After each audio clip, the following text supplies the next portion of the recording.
Esta cumbre de líderes de Norteamérica, si bien nos ha permitido puntualizar y dejar muy en claro cuáles son los compromisos, cuáles son las tareas y los objetivos en los que habremos de trabajar, ha sin duda significado también un espacio que viene a reafirmar la amistad, la buena relación, el respeto que entre los tres jefes de Estado nos guardamos y el deseo de que nuestro trabajo contribuya de manera importante y significativa a hacer de Norteamérica una región más competitiva.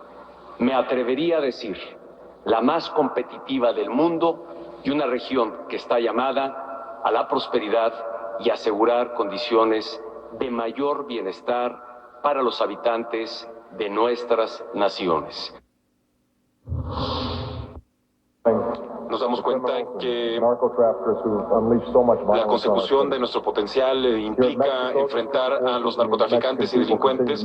Aquí en México, las fuerzas de seguridad y los ciudadanos siguen realizando sacrificios enormes en esta lucha y nosotros los apoyamos en contra de esta amenaza. En Estados Unidos seguimos estando comprometidos en la reducción de la demanda por las drogas ilegales y seguiremos con esfuerzos sin precedentes para combatir el flujo hacia el sur de armas y dinero ilegales.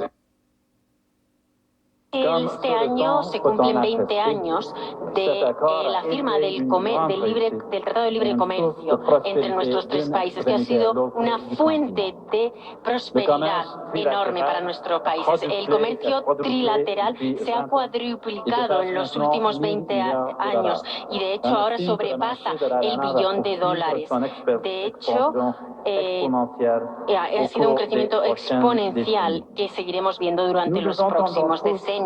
Hay que tener en cuenta lo que está sucediendo con el TPP, es decir, la Asociación Alianza Transpacífica. Por ello, es necesario que sigamos negociando. El desarrollo comercial es clave, no solamente para el desarrollo canadiense, sino para el desarrollo de todos nuestros pueblos. Bienvenidas y bienvenidos. Parte de lo que ocurrió el día de hoy en Toluca, Estado de México, en esta cumbre de un día, Cumbre de América del Norte, de la que hablaremos esta noche con especialistas que han acudido a nuestra invitación para ofrecer diferentes perspectivas de abordaje de esta cumbre y de lo que ha sucedido en México en las últimas horas. Gracias al doctor Samuel González por estar aquí. Bienvenido, Samuel. Gracias, Carmen. Gracias a León Mendesky. Doctor, gracias por estar aquí, León. Gracias. Bienvenido. Gracias, Jorge Durán, por estar aquí. Igualmente. A los tres, seguridad, economía, migración, diferentes ángulos para analizar esta cumbre de América del Norte. Gracias a los tres por estar aquí. Y antes de escucharlos, un enlace que hacemos desde nuestro estudio de la Ciudad de México, de CNN, hasta Toluca, Estado de México, con nuestro colega Rey Rodríguez, que ha seguido la cumbre y que nos platica esta noche. Bienvenido, Rey. ¿Qué tal, Carmen? Buenas noches. Y bueno, a ver cómo te resumo pues estas 9 horas de una cumbre de los líderes de América del Norte que transcurrió, Carmen, en una ciudad aquí en Toluca convertida en una verdadera fortaleza por la llegada del presidente estadounidense Barack Obama. En una cumbre que antes de que comenzaran los trabajos más concretos de ellas, pues se dieron encuentros bilaterales, pero también entre los tres mandatarios de México, Estados Unidos y Canadá. Bueno, una foto oficial en un jardín botánico muy hermoso, el Cosmovitral. Después ahí mismo una comida de trabajo y también, Carmen, en un encuentro con empresarios y académicos que han venido apoyando pues esta integración de Norteamérica y también pues el Tratado de Libre Comercio de América del Norte. Y bueno, concluye, Carmen, con un mensaje conjunto de los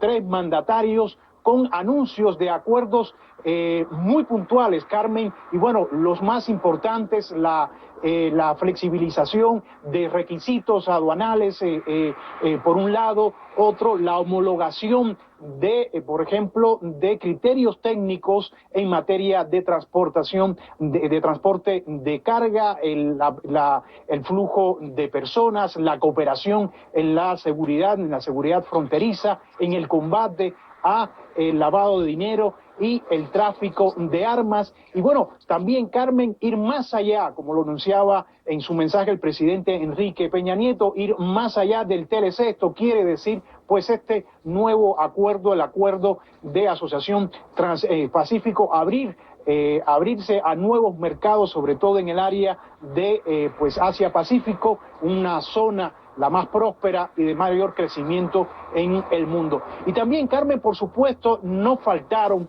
en esta cumbre pues los posicionamientos tanto de Canadá como de Estados Unidos en cuanto a los temas de coyuntura internacional, como es el caso de la situación en Venezuela y también de la situación de las protestas en Ucrania, que a mi juicio pues le robaron un poco la atención al tema principal de esta cumbre, que fue pues la integración de la región y el Tratado de Libre Comercio, que coincidió con sus 20 años de su firma. Y bueno, Carmen, también se da la impresión, termina esta cumbre con la intención de los tres mandatarios de dar una imagen de un encuentro de amigos donde pues las cuestiones ríspidas, vamos a llamar los problemas, pues quedan a un lado. Está el problema de el visado canadiense, que aunque se habló, se discutió, no se resolvió. Está el problema de pues el espionaje telefónico, que México todavía está esperando una explicación de Estados Unidos. Son amigos, pero se espían. Y bueno, también está el problema de las deportaciones. Se habla de uno de los acuerdos, pues es este flujo de personas en un momento en que están ocurriendo en estos últimos años las mayores deportaciones. Y bueno, Carmen, eso es. Vamos a ver qué pasa en el 2015 con la sede allá en Canadá de una próxima cumbre de líderes de Norteamérica. Carmen. Gracias, Rey Rodríguez. Gracias, un saludo hasta Toluca y hasta la próxima. Gracias a Rey con este panorama general de la Cumbre de América del Norte. Y bueno, Samuel, León, Jorge, muchísimos asuntos. Samuel, tu balance de la cumbre. Mira, pues es una cumbre que ha dedicado al espacio de la seguridad un proceso pequeño. Realmente se han producido distintas declaraciones y han sido sintéticas. Sí podemos ver que los Estados Unidos siguen manteniendo el asunto de la seguridad como una de sus prioridades. Hablan de la lucha contra los grandes traficantes de drogas, hablan de los asuntos que tienen que ver con la exportación de armas y desde luego también del lavado de dinero.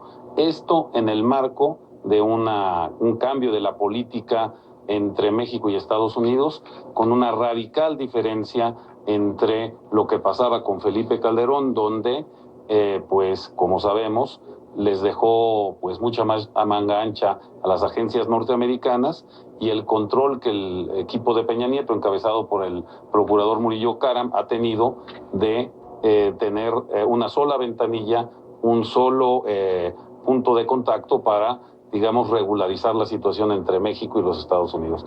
Creo que hay declaraciones del procurador que en este sentido pues refuerzan esta línea. No cambió en ese aspecto. Sin embargo, seguramente en la puerta de atrás hubo acuerdos para mejorar pues los grandes presupuestos que los norteamericanos tienen destinados al apoyo a México. Todo un tema, Samuel, desde luego. Bueno, importan en estas reuniones llamadas cumbre las cosas que se dicen y a veces importan más las que no se dicen. ¿Cuál es tu balance del asunto, Jorge Durán, en esta cumbre? Bueno, yo creo que es claro que hay una mayor facilidad para el tránsito de mercancías y mayores obstáculos para el tránsito de personas. Salvo que sean personas confiables, le llaman, ¿no? Bueno, sí, tanto de personas en el control fronterizo, ¿no? Como de turistas que tienen menos facilidades para ir a Canadá, por ejemplo. En este caso de que todos tienen que sacar visa, cerca del 50% de los turistas ha dejado de ir al Canadá. Oye, el único tema que se pidió expresamente. Exactamente. Tú lo comentabas fuera del aire, cuenta esa parte. La nota día fue que por primera vez México rompe un poco los moldes y pide expresamente que Canadá quite el requisito de la visa. Pero no se lo dan. Y no se lo dan. Entonces quizás midieron mal, ¿no?, esta posibilidad de estar presionando públicamente y que no se lo dan. Y ahora lo que uno se pregunta, bueno, ¿cuál es el siguiente paso? Después de esto, ¿vamos a seguir aguantando o México puede tomar algunas medidas como suelen tomarse en este tipo de casos? Es decir, una reciprocidad y poner visa a los canadienses. Bueno, poner visa, algún tipo de visa. Hay algunos países, por ejemplo, que te ponen una visa en el aeropuerto, tienes que pagar $10, ¿no? Y es una cuestión simbólica, pero tienes tu visa, ¿no? Déjenme hacer una pausa para escuchar a León Mendesky y su análisis. Volvemos.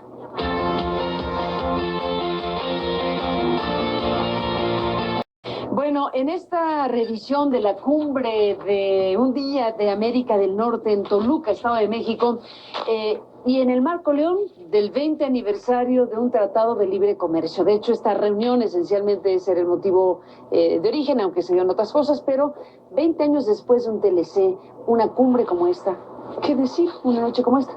Bueno, a mí me da la impresión de que ya el TLC, los tres países ya decidieron que eso ya fue y no hay cambios posibles. Eso ni siquiera mencionaron lo de la energía, por ejemplo. Lo que pasa es que ya estaba incluido el tema de la energía con un capítulo que dice que si se cambia la Constitución simplemente se respeta lo que diga la Constitución de los países. Si cambia la Constitución mexicana no hay nada que decir. Ok, pero sin embargo hay una discusión ahí de que hay ciertas cosas que van más allá de eso en términos que sí competen a otras cláusulas del TLC. Y ahora toda la imagen toda la visión está hacia el Transpacífico, el Acuerdo Transpacífico.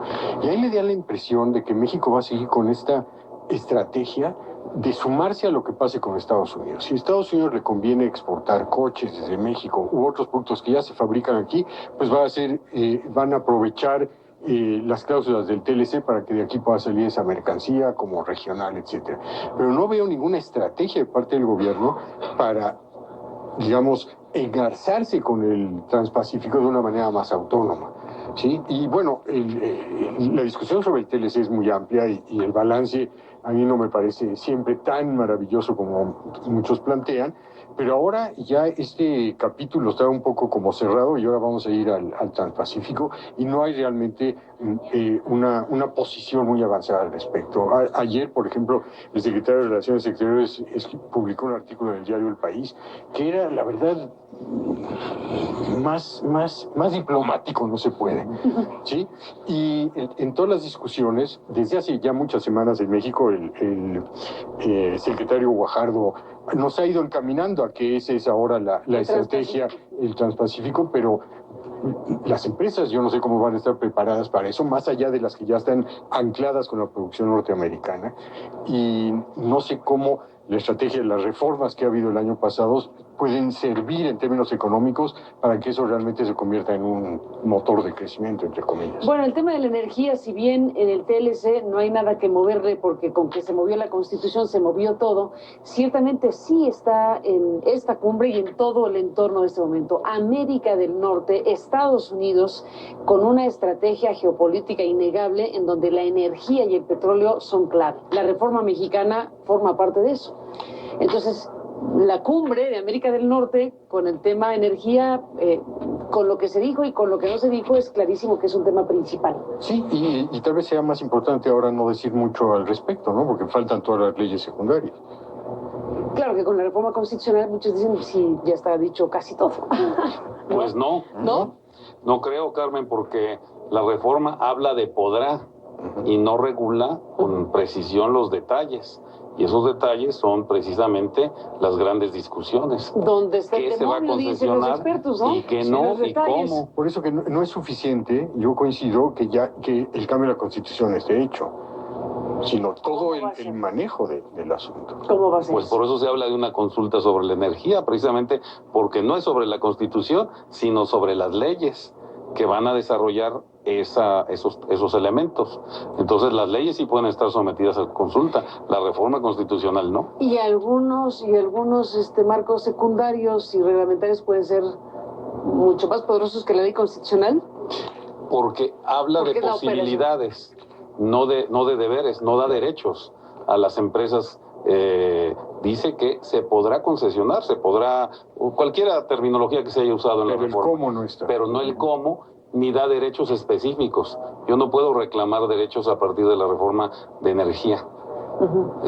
Tiene que regularse y esa regulación es la que va a generar obligaciones y derechos. En las declaraciones de Harper, desde luego, desde que llegó a México, en las primeras horas y minutos, el tema era energía, el interés de Canadá y no se diga de los Estados Unidos. Entonces, el corazón, el eje, la columna vertebral del contexto que se vive es la energía y el petróleo. Déjenme hacer una pausa y regresamos en esta conversación. Bueno, entramos en la parte final de esta conversación, en la revisión de la cumbre. Samuel González, León Bendesky y Jorge Durán. Bueno, es una cumbre que está impactada por los temas internacionales. A Obama en la conferencia de prensa le preguntaron de Ucrania y Venezuela está en el ambiente y el tema de las declaraciones. Comentabas, Jorge Durán, tomemos el tema que tú presentabas, McCain y sus declaraciones. No es tema de la cumbre, pero es tema que se da simultáneamente en la cumbre. Bueno, lo que decía McCain es que había que defender sus intereses, ¿no? Y su acceso al petróleo en Venezuela. En ese contexto, el día de la cumbre, que lo diga un senador públicamente, pues te da como cierto resquemor para pensar los intereses de Estados Unidos con respecto al petróleo mexicano y el gran interés de Harper ahora por toda la cuestión energética. Entonces, sí, es demasiado obvio. Es demasiado obvio. O sea, la reforma energética está hecha ya con miras a todo esto. Pero yo no veo otra manera de entenderlo y la verdad es que casi lo confirma. Hay una estrategia norteamericana de energía, sí, en los tres países y México va a aportar el petróleo. Y en el caso de Venezuela, que también desde el petróleo, la declaración de McCain no hace más que concederle la razón a Maduro. ¿O qué? Exactamente. Para efectos del discurso político de estos días, que se lo sirvió en bandeja. Casi. Es una intervención directa. O sea, y bueno, el ambiente geopolítico de todos estos escenarios de Ucrania, de Venezuela, de Siria. Y bueno, pues podríamos haber agregado Michoacán, ¿no? Como parte de del mismo asunto. Yo creo que en cierto sentido, en materia de seguridad, estos puntos pues eclipsaron el problema de Michoacán, donde pues ha habido problemas muy serios, no solamente en Michoacán, sino en otros estados del país, como Tamaulipas y los otros elementos. Solamente concluyo que en los últimos días hemos visto la misma receta también, que es que intentan buscar y capturar capos de manera acelerada antes de que llegue un presidente. ¿Qué te pareció eso? La operación... Pero tal vez todo esto era para esconder Michoacán, ¿no? Pregúntele sobre Ucrania. A ver, para esconder Michoacán, ¿hiciste el operativo de Sinaloa? No, meter el tema de Venezuela y el tema de Ucrania. Bueno, ¿no? eso lo metieron los periodistas, sí, que bueno. En la conferencia de prensa con Obama le preguntaron, oye, ¿qué pasa en Ucrania? Desde luego, ¿no? Pero te indica que hay otros temas que son mucho más importantes que esta cumbre, ¿no? Exacto. Que realmente no se llegó prácticamente a nada. Una cumbre precocinada, una cumbre sin sorpresas, una cumbre descafeinada. Una declaración contundente de algo no hubo. Se da por sentado que todo lo demás está caminando, el asunto energético, el petrolero, lo demás. Y lo que esperábamos, porque se había pedido expresamente, era que quitaran el requisito de las visas en Canadá. La única petición. La única petición, y esa expresamente dice que no. Yo agregaría solamente un punto, porque sí lo toca el presidente Obama, que es todo el proceso de reforma de policía y de reforma judicial. Y efectivamente a este país lo que le falta es, como dijo el presidente Cedillo recientemente, Estado de Derecho, Estado de Derecho, Estado de Derecho. Precisamente un Estado de Derecho que se necesita para poder captar más impuestos, porque cuando nos venden la reforma petrolera nos dicen, es que Colombia creció tanto. Sí, nada más que en Colombia recaudan el 30% y en este país recaudamos solamente menos del 10% del Producto Interno Bruto. Entonces, ¿cómo vamos con una reforma petrolera a captar los recursos que realmente se requieren si no eres capaz de generar y de recaudar los impuestos. Esa es la gran pregunta que yo te dejo. Pues ahí queda la cumbre de este día en México. Samuel González, gracias por estar aquí. Gracias, León Bendesky, por estar aquí. Gracias, Jorge Durán, por estar aquí a los tres. Bueno, quedó también el tema de las mariposas monarca, déjenme comentarlo. Y de las ballenas, Carmen. Y de las ballenas, pero el de las mariposas monarca, ayer estuvo en el programa Homero Aridgis del Grupo de los 100, que bueno, pues promovieron una carta muy importante con grandes firmas de personas que están sustentando científicamente cómo esa mariposa monarca, símbolo del TLC, pues está en riesgo real. Así que bueno, tomaron un compromiso de hacer algo respecto a lo que pasa ahí. Ya seguiremos de cerca lo que viene. Por lo pronto, bueno, pues nos despedimos de ustedes. Gracias por estar aquí. Hay varias comunicaciones. Desde luego, la Casa Blanca sacó de la oficina del secretario de Prensa ya la declaración conjunta. Las Pinos, la Casa Blanca ya sacaron conjuntamente esta declaración formal donde dice: nosotros, los líderes de Norteamérica, nos hemos reunido hoy en Toluca para reconocer la fuerza de nuestra relación y empezar un nuevo capítulo de nuestra asociación. Estamos determinados a promover el crecimiento económico inclusivo, esa fue la expresión que se utilizó, y bueno, se alude desde luego a los 20 años del Tratado de Libre Comercio, entre otras cosas. Así que bueno, pues seguiremos analizando y viendo lo que viene en esta intensa y compleja relación de los tres países. Por lo pronto, la cumbre se acabó esta misma noche. Samuel, Jorge, León, gracias nuevamente por estar aquí, y gracias a usted que nos permitió acompañarle. Pásela bien y le esperamos mañana. Ustedes.